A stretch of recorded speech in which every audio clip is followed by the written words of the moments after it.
Good afternoon, students. So today we'll discuss about the water technology, the further part. So the sewage treatment. So sewage, very well, is the wastewater. The wastewater, industrial effluents or domestic effluents will be treated in three different stages. So the first stage of treatment is called as a primary treatment. And the second stage of the treatment is called as a secondary treatment or a biological treatment. And third stage of the treatment is called as a tertiary treatment. So the industrial effluents or domestic effluents, sewage water, will be treated three different ways. Primary treatment. Now the primary treatment involves the first is the screening process, and the second is the slit and grit process or grit removal process. Third one is removal of oil and gas, and D is the fourth stage is the sedimentation process. So the primary treatment involves the four different stages. So we'll study one by one. So the primary treatment, the first process is the screening. In the screening process, the physical screening is the physical removal of large suspended and floating vegetable and animal matter, especially. And this will be done by using bar screens or a mesh or a gauze, and the large suspended vegetable and animal matter will be removed in this step. And after the removal of large suspended and floating matter, the water is subjected for the second process. That is what is called as a slit and grit removal process, and it will be done by passing through a grit chambers. The grit chambers are the chambers where the velocity of the sewage flow is slowed down, and due to this, the heavier uh, matter which is will be settled down at the bottom of the tank, and the supernatant wastewater will be allowed to flow in the second stage. So in this process, the most of the heavier matter which has already settled in the bottom or maybe in the form of a suspended also will be removed in this step. So the third step is removal of oil and grease. So this will be done by after the water purifies in the second step is passed through the skimming tank. It will be skimmed through a with a high velocity skimmers.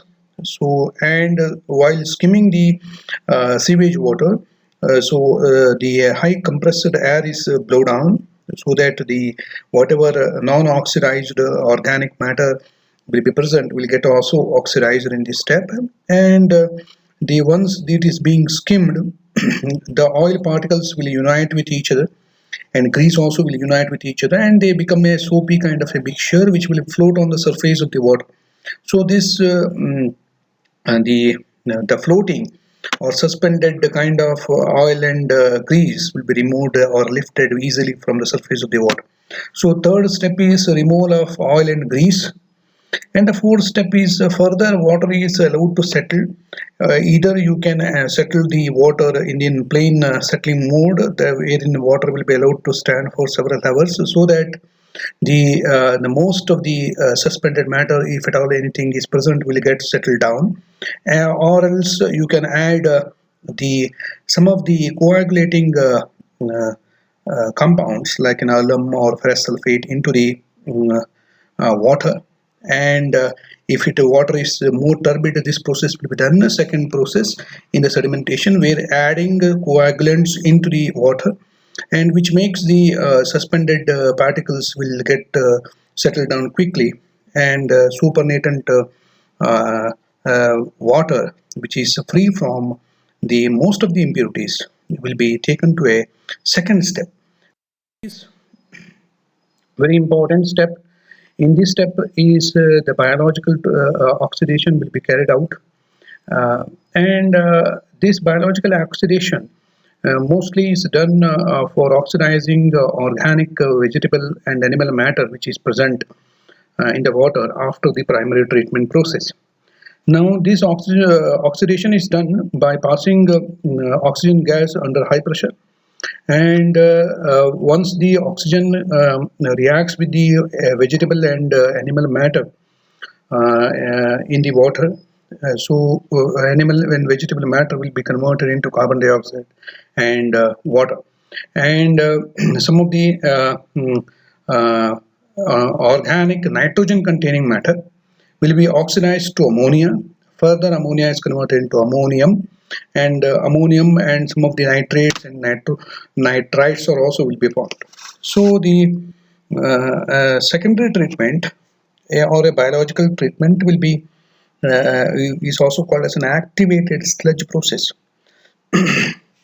Now, why it is called as a activated sludge process?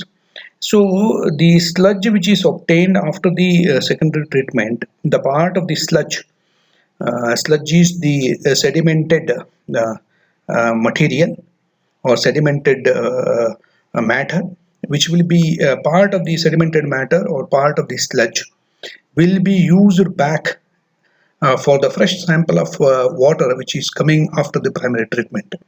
That is acting as a seeding agent. So that process is called as a seeding. So the sludge is seeded for the primary water before the water get inside for the secondary treatment. So that is the reason this is what is called as an activated sludge process. Now, in the activated sludge process, which involves an extensive aeration using an aerators.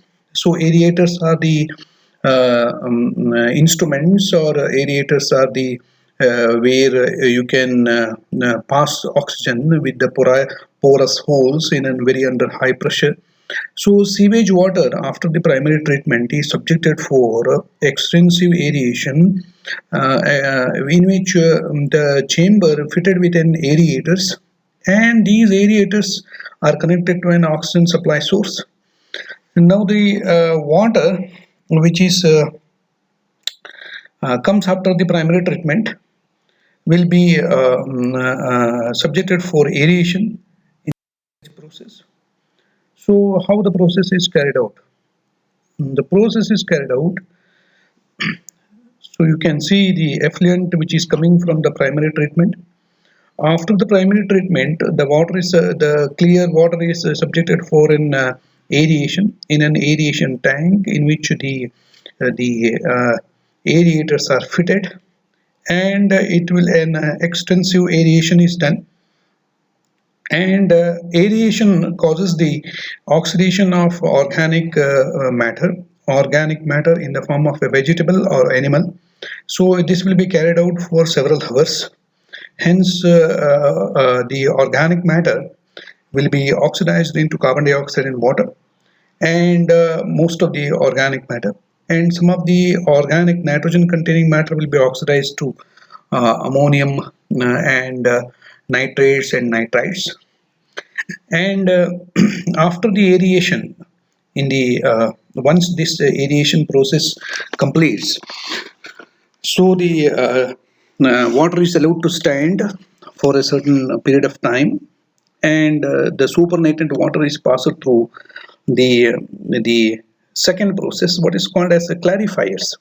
So clarification is the process where the tank is made it in the form of a cone shape, and these secondary clarifiers will centrifugate the water which is containing floating or suspended impurities. Now, in the secondary clarifiers, during the centrifugation is the process where the cone-shaped secondary clarifiers will start rotating, and due to the rotation, the suspended matter which is present in the water after the aeration will get settled down. So that is called as a sedimentation. So the once the all the suspended matter will get settled down, the part of the suspended matter, that is what is called as a sludge, and that sludge is being added to the water which is coming from the primary treatment process. So the part of the sludge is taken out, and mixed with the water after the primary treatment. So that process is called as an sediment seeding. So seeding is done by adding part of the sludge which is obtained from the secondary clarifier into the primary treated water, and that is acting as an activation for the primary treated water, and that batch will be sent inside the aeration tank, and it will be done, aeration will be done, and part of the sludge which is used as a biomass, and the supernatant water which is remaining in the secondary clarifier will be taken for the tertiary treatment process. So in the activated sludge process, effluent from the primary treated water will be subjected for extensive aeration in an aeration tank fitted with aerators, and oxygen gas will be passed into a suspended organic matter, and the organic matter get oxidized into carbon dioxide, water, and ammonium, and some of the nitrates and nitrites, and after the aeration it is allowed to undergo the clarification process. In the clarification process, the the suspended impurities which will settle down, and that is what is called as a sludge, and the part of the sludge is removed and mixed with the primary treated water for next batch of the aeration, and part of the sludge will be used as a uh, biomass, and this entire process operates with an efficiency of almost 90 to 95%. What all the reaction takes place? So as I explained, so the if you consider the primary molecular formula of an oxidizable organic matter is CH2O, and once the extensive aeration done with the help of an oxygen, so the carbon will get oxidized into carbon dioxide, hydrogen will get oxidized into an water, and left out material what is we call as a biomass, and along with carbon, hydrogen, and oxygen, organic matter will be always consist of a nitrogen also. So the organic nitrogen matters, if it gets oxidized, it will convert into ammonia. So the ammonia into an ammonium. Ammonium is highly soluble in water, a soluble form of the ammonia, and some of the nitrogen oxide containing compounds, and some traces of nitrates are also will be formed. So the reactions which involves, first is the organic matter will get oxidized into carbon dioxide and water and a biomass, and organic nitrogen containing matters will be oxidized into an ammonium and nitrogen oxides. So the water which is coming from the secondary treatment, that is to activated sludge process or biological treatment, will be subjected for next treatment, that is what is called as a tertiary treatment. Now tertiary treatment involves usually four different ways. The first way of tertiary treatment is treating with the lime. Now upon treating with the lime, the phosphate which is present, if at all any phosphate is present, will be removed in the form of a calcium phosphate, and this calcium phosphate is insoluble. So the calcium phosphate is insoluble calcium phosphate will be formed, and which will be easy to remove from the water. So the phosphate will be removed by adding a lime into the secondary treated water.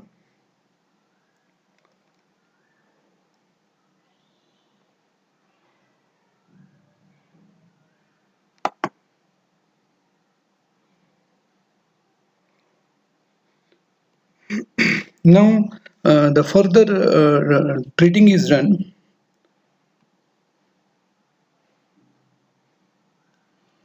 Further treating is done by treatment with sulfide ions and metal, if at all any metal is present in the form of a sulfide, okay, which will be removed in the form of an insoluble sulfides. Metal will react with the sulfide and it forms an insoluble metal sulfides. And now further, the water will also be treated with activated charcoal. So this activated charcoal will remove the most of the coloring compounds as well as organic compounds which is present in the water after the secondary treatment. So the activated charcoal will remove the absorb most of the coloring as well as organic compounds. And fourth one is treatment with the alum. So alum will further settle down the any colloidal impurities if it is present, and it will settle down at the bottom of the tank. So the alum is treated so that the if. Thank you.